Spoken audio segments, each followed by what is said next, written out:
I had my suspicions already before about the activities of Undersecretary Adrian Bersamin. Sir, are you saying that you were having these suspicions even while you were DOJ chief pa lang and not when you were ombudsman na? This is before Yes, because I had disagreements already with the ES because of his nephew, or because of his grandson. Tila promeno si former DPWH Undersecretary Roberto Bernardo. He name-dropped the President, making Saldico believe na utos ng Pangulo na ipasok sa BICAM yung insertions na 100 billion. Ang tingin ni Blue Ribbon Chair Lacson, wala talagang kinalaman ang Pangulo. Dagdagan ang Balita News Update.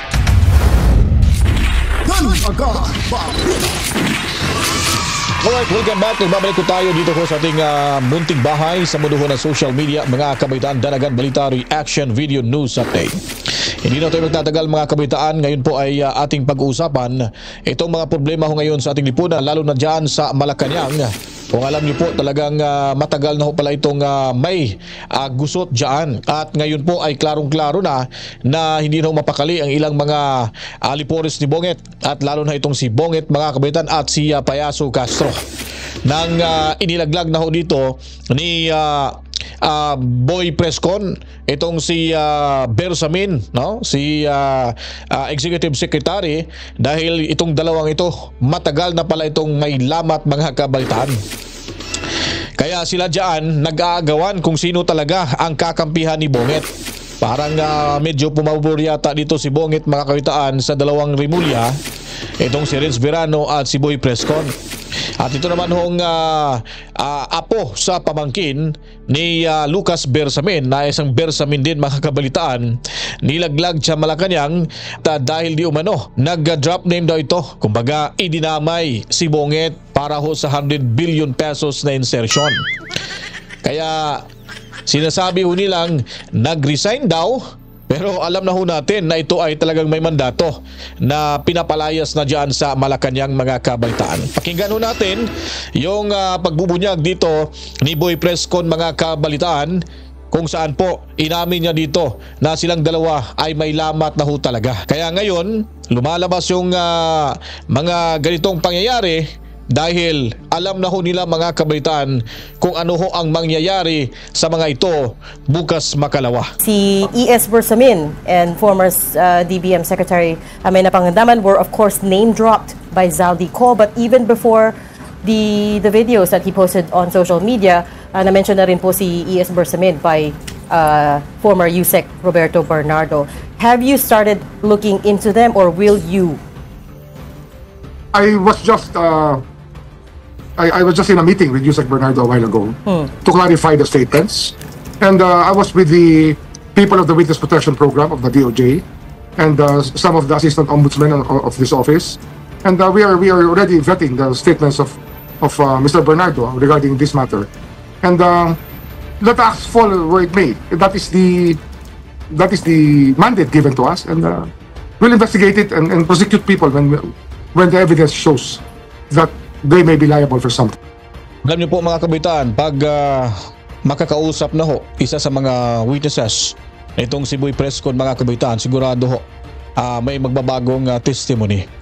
Given na po yan, at ito po talaga ang laro ho ng administrasyon na dapat hindi ho madamay dito si Bonget. Kasi pag madamay si Bonget, sigurado magiging ground ho talaga sa impeachment niya. Kaya sinisikap nila ngayon na ilihis itong mga usapin at mga taong pipiliin na involved maliban lamang sa kanilang kamahalan. So, but to be clear, so far at this point, wala pa po kayong nahanap or wala pa po kayong nakikitang evidence linking them to the flood control scandal? Well, the statement of Yusek Bernardo is not really surprising, because I had my suspicions already before about the activities of Undersecretary Adrian Bersamin. He was already in my radar for a long time, and it's Trigiv that I just got to learn about later on, Trigiv Olivar, and of course about the involvement of Amenah Pangandaman. And ibig sabihin nun mga kawitaan, nasa kanyang radar na daw itong mga Bersamin na ito. So kanya-kanya ho silang pagbabantay sa mga sarili ho nila dyan. Kaso lumamang ho ito kasi nakahanap po ito ng paraan para ho mga kabaitaan na makaganti ho dito kay Lucas Bersamin. At malamang ho, noong nangyari siguro yung pagbanggit sa pangalan ni Bungit sa apo sa pamangkin ni Lucas Bersamin, ay sigurado ho merong communication agad to at tinawagan si Bungit. Malamang maari ho yan at binibigyan ho ng advice na Bungit, ayusin mo yan dyan. Sigurado ilaglag mo na yung dalawang Bersamin dyan kasi mapapahama ka dito. Kasi nga, yung katrayduran ho nitong si Boy Prescon, una na ho, makikita naman talaga natin sa itsura pa lang ho nito mga kabalitaan, sobrang napaka-animal ho, sobrang napaka-hudas ho itong mga kabalitaan. Kaya wala ho itong sinasanto. Mapaalyado o hindi, basta lang makausap itong si Bungit at pwede niya na itong utusan dahil nga utusan lang ho itong si Bungit dyan sa Malacanang mga kabalitaan. And I'm not surprised because there may be temptations on the side for that, and I cannot conclude anything yet, but it could have happened that way. Sir, are you saying that you were having these suspicions even while you were DOJ chief pa lang and not when you were ombudsman? This is before. Yes, because I had disagreements already with the ES because of his nephew, or because of his grandson. I had disagreements already because of his activities, which I found suspicious already way back when they were interfering with too many matters. So you had clashes with ES Lucas Bersamin? Well, we had a certain disagreement already because there was an incident where I had to question a decision made by their office in releasing appointments not sought by my office, and that became a spark in our relationship that actually kept us far apart already after that. Okay. So klaro ho na matagal nang may kumbaga hindi pagkakaunawaan, matagal na hong alam nito ni Bungit na siya ay dati pang sekretary ng Department of Justice na may kalukuhan nitong apo sa pamangkin ni Lucas Bersamin. Ba't hindi niya po ito agad inimbestigahan para malaman kung ito ba ay may katotohanan?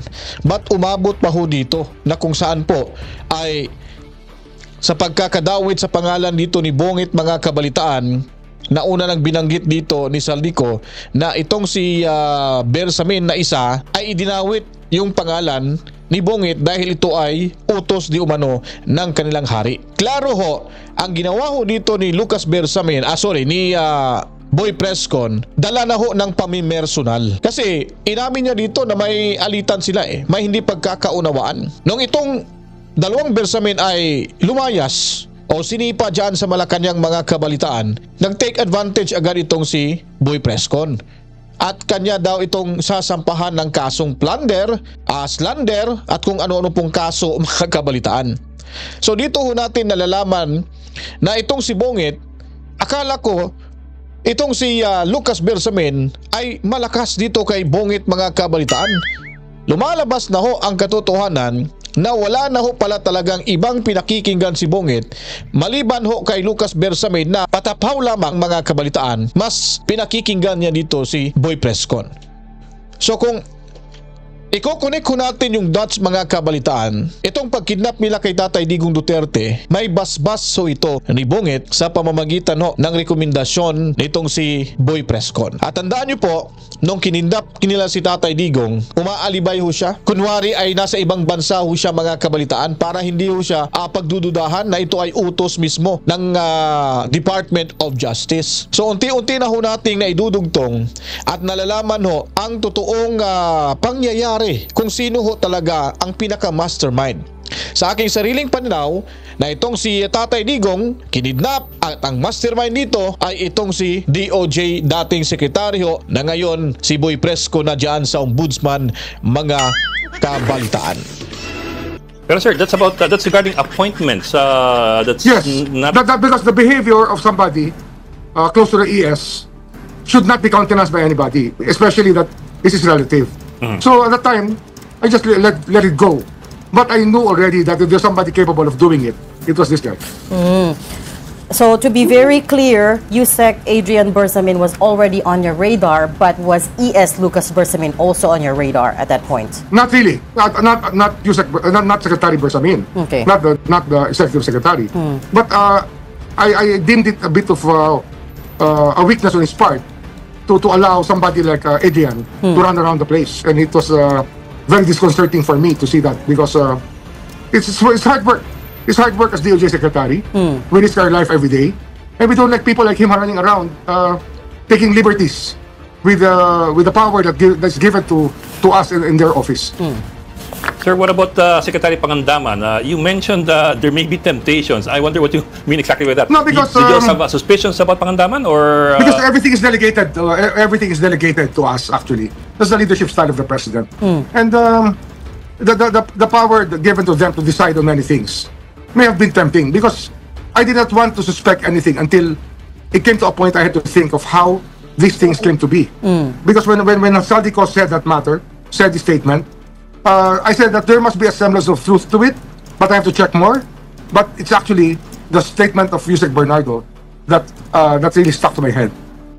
Okay, so kasi nga nabanggit niyo yung pangalan dito ni Yusek Bernardo, mga kabaitaan. Sigurado tayo na magbabago yung statement dito, mga kabaitaan, di ba? At balikan natin itong sinasabi dito ni Boy Prescon, mga kabalitaan, kay Lucas Bersamin. Alam niyo naman po, itong si Lucas Bersamin ay kaalyado dati ni Tatay Digong Duterte. So ngayon lumalabas ang buong picture diyan sa Malacanang na itong si Bonjing marahil may isa rin ito sa ambisyon na magiging kadikit talaga ni Bungit sa pamamagitan ng posisyon ng Executive Secretary. Ay kaso naunahan siya dito ni Lucas Bersamin. Yun po yung nakikita ko. Kasi parang pinag-iinitan at nagkakainitan talaga itong dalawang to. Kaya itong si Bersamin ay itong si Boy Presco nakahanap po talaga ng alas laban sa dalawang Bersamin dyan sa Malacanang. Siguro itong si Bersamin Lucas, inaisip niya na siguro na paano pa ako magtatagal dito, parang wala na akong papel dahil mas pinapakinggan ni Bungit itong si Boy Prescon. At ano pa bang magiging silbi ko dito? Anyway, kung ano yung gagawin dito ni Bungit, tatanggapin ko. So ngayon, itong si Lucas Bersamin, malamang may hinanakit na ito, mga kabitaan, kay Bungit. At baka bigla na lang nating malalaman sa pagdating ng panahon, itong si Lucas Bersamin ay may mga pasabog din laban kay Bungit, at baka magiging mitya rin ito ni Bungit na siya po talaga ay matatanggal sa pwesto dahil ito pong si Bersamin kadikit talaga. At kung ano yung impormasyon dyan sa Malacanang, mas maraming alam itong si Lucas Bersamin kaysa po dito kay Boy Prescon. Kaya sa tingin ko, itong si Boy Prescon inggit na inggit dito kay Executive Lucas Bersamin. Ngayon, nakahanap po siya ng tsamba dahil wala na yung dalawa sa posisyon. At kuno, kakasuhan yung kanyang apo sa pamangkin nitong si Lucas Bersamin ni Ombudsman Boy Prescon, mga kabalitaan.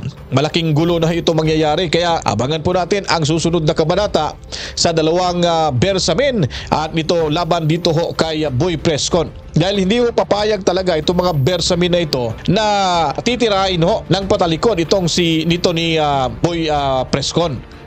At malamang may mga hawak din itong alas laban dyan sa Malacanang. Kaya ngayon po, mga kabaitaan, ayon pa ni Awo Castro na unti-unti na daw sumisikip yung mundo ni Saldico at ng ilang mga kaalyado ni Tatay Digong Duterte. Pero titignan natin kung siya po ba ay magdilang anghel. Yung mga ganyang klaseng tao mga kabaitaan, yung mga ganyang klaseng pangugali na napaka-traidor, hudas, animal, napaka-walang kwenta, napaka-boba, napaka-tangaho. Sigurado, mga kabaitaan, wala yang matatanggap na magandang balita sa darating na mga araw. At ito'y kanila pagsisisihan yung ginawa nila sa ating inang bayan, mga kabalitaan. Ito naman si Bernardo, kasi nga nabanggit niya dito si Bernardo, nakausap niya daw dito, ay hindi na natin may pagkakaila, mga kabalitaan. At sigurado na tayo na hindi na nito ilalaglag si Bungit. Malamang may mga paasa na naman to. Mabubudol na naman tong si Bernardo, mga kabalitaan. Kasi parang papunta na tayo doon Yung naging testimony dito ni Bernardo, papunta na na mapasama dahil nga po kay Romualdez, mga kabalitaan. Panoorin natin yung balita ng Billionaire News Channel. Kasi ayon pa dito, inabsuelto daw itong si Bungit. Itong pasabog niko, pinabulaanan daw ni Roberto Bernardo, mga kabalitaan. Tila inabsuelto ni dating DPWH Undersecretary Roberto Bernardo si PBBM sa multi-billion peso flood control scandal. Siya raw mismo ang naghawak sa pera, kaya alam niya kung kanin-kanino ito napunta. Narito ang agenda report ni Ivy Reyes. Ang numero ay 56 billion pesos at yung pong halaga na yan ay kay Pangulong Bongbong Marcos at Matapos pangalanan ni resigned Ako Bicol Party List Representative Zaldico si Pangulong Bongbong Marcos sa flood control scandal, tila promeno si former DPWH Undersecretary Roberto Bernardo at pinabulaanan ang pagkanta nito. Sumulat umano si Bernardo kay PBBM kahapon, ilang oras bago i-anunsyo ang sunod-sunod na resignation sa gabinete.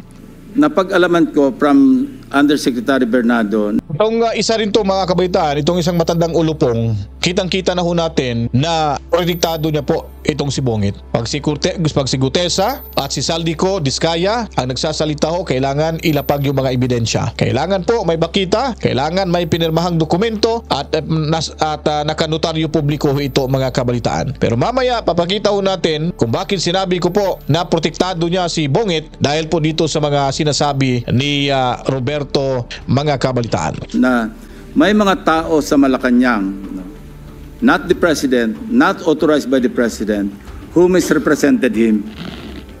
I will name some of them. Undersecretary Adrian Bersamin. He name-dropped the President, making Zaldico believe na utos ng Pangulo na ipasok sa BICAM yung insertions na 100 billion. Ngayon, si resigned Presidential Legislative Liaison Office Undersecretary Adrian Bersamin, DepEd Undersecretary Traigiv Olivar, DPWH Secretary Manuel Bonoan at Executive Secretary Lucas Bersamin ang itinuturo ni Bernardo. Sa sulat ni Bernardo, absuelto si PBBM.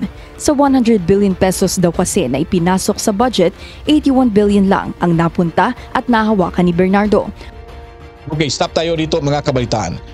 So ang sinasabi ho dito ni Zaldico ay may pagkakapareha ho na meron di umanong 25% commission mula ho sa insertion na 100 billion at yung 25 billion pesos ay ibinibigay daw ni Zaldico kay Tambuaya at nitong kay Bongit mga kabalitaan. So napakalapit ho itong figure na ito. So ngayon, sinasabi dito ni Bernardo na ang natatanggap niya lang ho ay 81 billion pesos. Ito dapat maipakita ho siyang ebidensya. Hanggang salita lang ho dito at ito lang yung pagpapaliwanag ni Bernardo mga kabaitaan. Tinatanggap na ho ni isang matandang ulupong dyan na si Panfila Lacson. Walang binanggit na meron ho silang mga resibo dito. Walang binanggit na meron silang mga dokumento na magtuturot, magpapatunay na tama ho ang amount na sinasabi ho dito mga kabalitaan ni Roberto Bernardo mga kabalitaan. Now, ang tanong po ba, saan po ba yung resibo ng 20 billion pesos?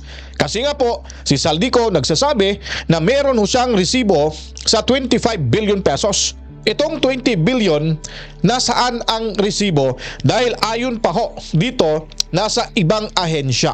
Dapat ito rin ang ipaliwanag ni Panfila Lacson at hingan ito ng resibo para ho makita natin at maihahambing kung sino po ba talaga ang may bigat ho sa mga nagsasabing aligasyon laban ho dito kay Bongit at sa kanyang pag-absuelto dito mga kabitaan kay Bongit. Dito ho natin malalaman kung ito bang sinasabi ni Bernardo ay hindi ho gawa-gawa.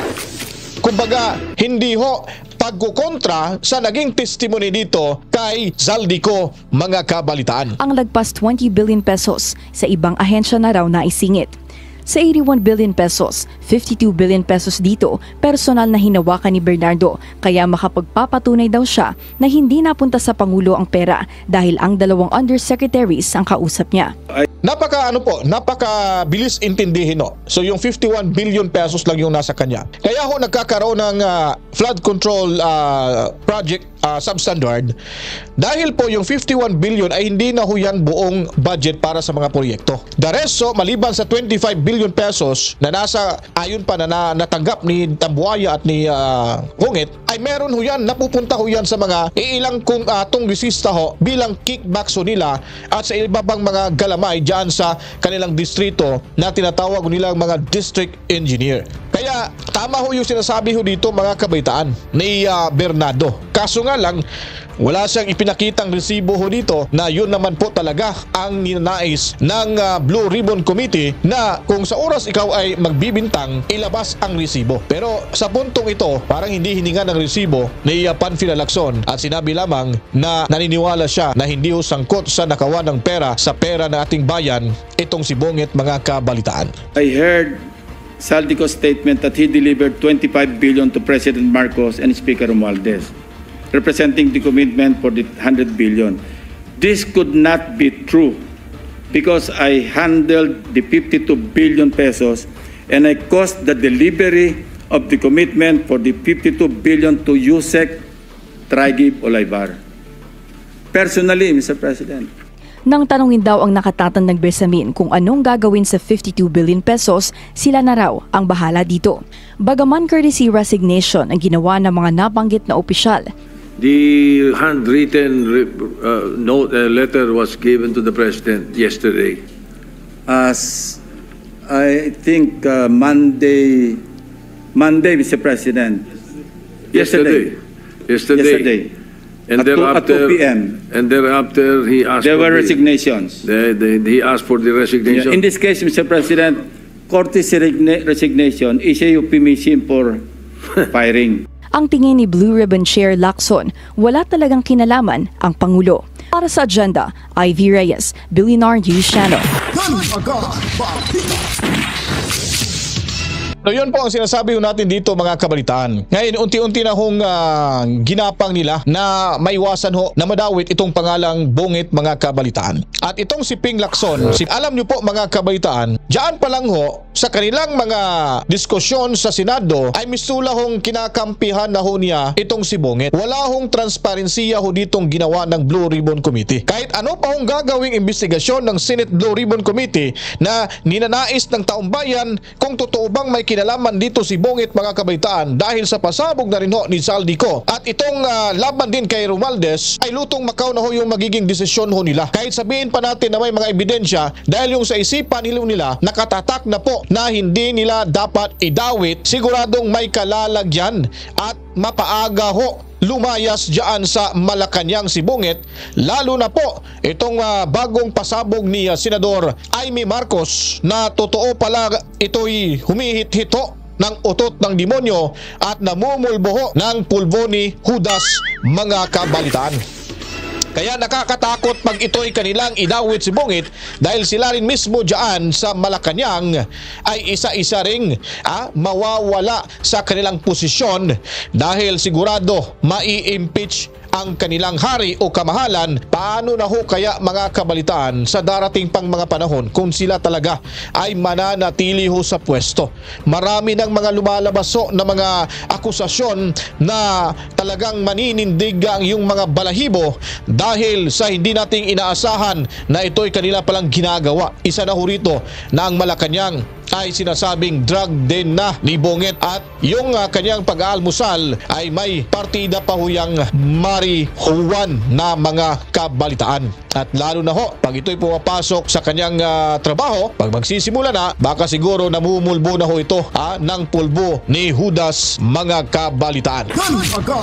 Baka tandaan niyo po mga kabalitaan, ito na po yung sinasabi ni Tatay Digong Duterte, there will be a time of reckoning. Kaya kung nagustuhan niyo po itong ating video presentation sa mga oras nito, huwag kalimutan, paliguan ito ng maraming likes, buhusan ng maraming komento, reaksyon, opinion, suhestyon, at i-share niyo na po mga kabalitaan. Sa mga hindi pa po nakapag-subscribe, subscribe na ho kayo. Sabay-sabay ho nating panoorin at pakikinggan ang mga balitang ating nasagap, ating nakala po sa loob ng 24 oras mula ho sa mundo ng social media dito ho sa ating munting bahay Danagan Balita Reaction Video News Update. Maraming salamat sa mga bagong subscribers at sa hindi pa po, subscribe na at pindutin ang notification bell. Ako'y magpapaalam na po. Matsalam ho sa inyong lahat. Assalamualaikum sa ating mga kapatid na Muslim. Mabuhay ang bawat Pilipino. Tayo'y tuloy lamang sa ating ipinaglalaban para sa kinabukasan ng ating inang bayan. To God be the glory. Mama, chip chip. Peace out.